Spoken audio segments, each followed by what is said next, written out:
Item ಯಾವುದೇ ಇರಲಿ try ಮಾಡಿ ಆಚಿ ಚಿಕನ್ ಮಸಾಲಾ. ಆಚಿ ಚಿಕನ್ ಮಸಾಲಾ. ಸಾರಿಗೆ ಇಲಾಖೆಯಲ್ಲಿ ಈ ನೇಮಕಾತಿ ಅನ್ನೋ ವಿಚಾರ ನೆನೆಗುದಿಗೆ ಬಿದ್ದುಬಿಟ್ಟಿತ್ತು. ಅನೇಕ ವರ್ಷಗಳಿಂದ ನೇಮಕಾತಿ ಆಗ್ತಿರ್ಲಿಲ್ಲ, ಅನುಕಂಪದ ನೌಕರಿಗಳು ಸಿಗ್ತಾ ಇರಲಿಲ್ಲ, ಅಲೆದಾಡಬೇಕಾದಂತಹ ಪರಿಸ್ಥಿತಿ ಬಂದ್ಬಿಟ್ಟಿತ್ತು ಅಂತ. ನಿಮ್ಮ ಅವಧಿಯಲ್ಲಿ ಏನೆಲ್ಲ ಬೆಳವಣಿಗೆ ಆಯಿತು ಸರ್ ಈ ವಿಚಾರದಲ್ಲಿ? 2016ರಲ್ಲಿ ನಾನು ಇದೇ ಇಲಾಖೆ ಮಂತ್ರಿ ಆಗಿದ್ದಾಗ ರಿಕ್ರೂಟ್ಮೆಂಟ್ ಮಾಡಿದ್ದು ಕೊನೆ. ನೀವು ಸಚಿವರಾಗಿದ್ದಾಗ ಏನಾಗುತ್ತೆ, ನಮ್ಮಲ್ಲಿ ಹತ್ತಿರ 1,10,000 ಈ 1,05,000 ಇದ್ದಾರೆ. ಪ್ರತಿ ವರ್ಷ ಒಂದಷ್ಟು ಜನ ರಿಟೈರ್ಡ್ ಆಗೇ ಆಗ್ತಾರೆ. ನಾವು ಅಷ್ಟು ರಿಕ್ರೂಟ್ಮೆಂಟು ಪ್ರತಿ ವರ್ಷ ಮಾಡಲೇಬೇಕು. ನಮ್ಮ ಇಲಾಖೆಯಲ್ಲಿ ಅಂತಲ್ಲ, ಎಲ್ಲ ಇಲಾಖೆಯಲ್ಲೂ ಕೂಡ ರಿಟೈರ್ಡ್ ಆಗ್ತಾ ಇರ್ತಾರೆ. ನಾವು ರಿಕ್ರೂಟ್ಮೆಂಟ್ ಮಾಡ್ತಾ ಇರಬೇಕು. 4 ವರ್ಷ ನಾನಾ ಕಾರಣಗಳಿಂದ ನಾನು ಅವ್ರದ್ದು ತಪ್ಪು ಅಂತ ಹೇಳೋಕ್ಕಾಗಲ್ಲ, ಮಾಡಿರಲಿಲ್ಲ. ಆಮೇಲೆ ನಾವು ಬಂದಮೇಲೆ 9,000 ಜನ ರಿಕ್ರೂಟ್ಮೆಂಟ್ ಮಾಡಿದ್ವಿ. 1,450 ಜನ ನಮ್ಮಲ್ಲಿ ನೌಕರರ ಮಕ್ಕಳು, ನೌಕರರು ಯಾರಾದರೂ ತೀರೋದ್ರೆ ಅವ್ರ ಮಕ್ಕಳಿಗೆ ನಾವು ಕೆಲಸ ಕೊಡ್ತೀವಿ. ಒಟ್ಟು 1,450 ಜನಕ್ಕೆ ಈ ಒಂದು ಅವಧಿನಲ್ಲಿ, 3 ವರ್ಷದ ಅವಧಿನಲ್ಲಿ ಅಂದರೆ ಒಟ್ಟು 10,000 ಜನಕ್ಕೆ ಹತ್ತತ್ರ ನೌಕರಿ ಸಿಕ್ತು. ಮತ್ತು ಇವನ್ ಬಸ್ಸಸ್ ರಿಕ್ರೂಟ್ ಅಷ್ಟೇ, ನಾನಾ ಕಾರಣದಿಂದ ಬಸ್ಸುಗಳು ತೊಗೊಂಡಿರಲಿಲ್ಲ. ಆಗ ನಾವೀಗ ಒಂದು 7,800 ಬಸ್ಸು ತೊಗೊಂಡ್ವಿ.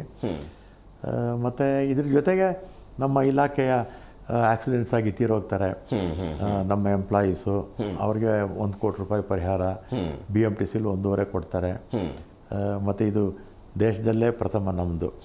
ಇವನು ಮಿಲ್ಟ್ರಿನಲ್ಲೂ ಕೂಡ ಸರ್ವಿಸಲ್ಲಿದ್ದಾಗ ಸತ್ತರೆ ಆಕ್ಸಿಡೆಂಟ್ ಆಗಿ 60 ಲಕ್ಷ ಕೊಡ್ತಾರೆ. ಸರ್ವಿಸಲ್ಲಿ ಇಲ್ಲದೇ ಇದ್ದಾಗ ಆಕ್ಸಿಡೆಂಟ್ ಆಗಿ ತೀರೋದ್ರೆ ಇನ್ನೂ ಕಡಿಮೆ ಕೊಡ್ತಾರೆ. ಆಮೇಲೆ ನಮ್ಮಲ್ಲಿ ಎಂಪ್ಲಾಯೀಸು ಅವ್ರು ಏನಾದ್ರು ತೀರೋದಾಗ ಅಂದರೆ ರಿಟೈರ್ಡ್ ಆಗೋಕ್ಕಿಂತ ಮುಂಚೆ ಅವ್ರಿಗೇನು ಕೊಡಬೇಕೋ ಅದ್ರ ಜೊತೆಗೆ ಇನ್ನೂ 10 ಲಕ್ಷ ರೂಪಾಯಿ ಹಾಕಿ ಎಲ್ಲ ಕೊಡೋದು. ಮತ್ತು ಅವರೆಲ್ಲ ಸ್ವಲ್ಪ ಸ್ಟ್ರೆಸ್ ಇರುತ್ತೆ, ಡ್ರೈವರ್ಸು, ಕಂಡಕ್ಟರ್ಸು, ಮೆಕ್ಯಾನಿಕ್ಸು, ಅವ್ರಿಗೆಲ್ಲ ಹೆಲ್ತ್ ಚೆಕಪ್ಪು, ಮತ್ತು ಮಕ್ಕಳಿಗೆ ವಿದ್ಯಾಭ್ಯಾಸಕ್ಕೆ ಸ್ಕಾಲರ್ಶಿಪ್ಪು, ಇದೆಲ್ಲ ಕೂಡ ಅನೇಕ ಕಾರ್ಯಕ್ರಮಗಳು ಕೂಡ ನಮ್ಮಲ್ಲೆಲ್ಲ ಇದೆ. ಶಕ್ತಿ ಯೋಜನೆಯಿಂದ ಈ 4 ನಿಗಮಗಳು ನಿಶಕ್ತಿ ಆಗಿಬಿಟ್ಟಿದೆ ಅನ್ನೋದು ವಿರೋಧ ಪಕ್ಷ ಆರ್ ಅಶೋಕ್ ಅವರ ವಾದ ಸರ್. ನಿಶಕ್ತಿ ಆಗಿಬಿಟ್ಟಿದೆ, ಶಕ್ತಿನೇ ಇಲ್ಲ. ಅದು BMTC ಆಗಿರ್ಬೋದು, NWKSRTC ಆಗಿರ್ಬೋದು, ಕಲ್ಯಾಣ ಕರ್ನಾಟಕ ಆಗಿರ್ಬೋದು, ಮತ್ತು ವಾಯುವ್ಯ ಕರ್ನಾಟಕ ಕೂಡ ಆಗಿರ್ಬೋದು, ನಿಶಕ್ತಿ ಆಗಿದೆ ಅನ್ನೋ ಆರೋಪ ಮಾಡ್ತಾರವ್ರು. ಹಾಗಾಗಿದೆ ಸರ್ ನಿಜವಾಗಿ?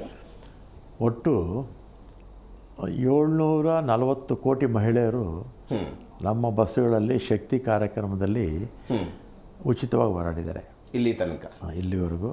ಆಮೇಲೆ ನಾವು ನಮ್ಮ ಮ್ಯಾನಿಫೆಸ್ಟೋದಲ್ಲಿ ಉಚಿತ ಪ್ರಯಾಣ ಮಹಿಳೆಯರು ಕೊಡ್ತೀವಿ ಎಂದಾಗ ಇದೇ BJP ಪಕ್ಷ ಟೀಕೆ ಮಾಡಿದರು.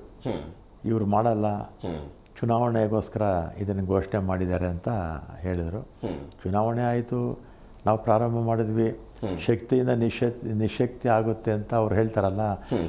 ಈಗ ಮೊನ್ನೆ ವೆಸ್ಟ್ ಬೆಂಗಾಲಲ್ಲಿ ಯಾಕೆ ಮ್ಯಾನಿಫೆಸ್ಟೋದಲ್ಲಿ ಸೇರಿಸಿದ್ರು, ರಾಜಸ್ಥಾನಲ್ಲಿ ಯಾಕೆ ಸೇರಿಸಿದ್ರು ಅಲ್ವಾ?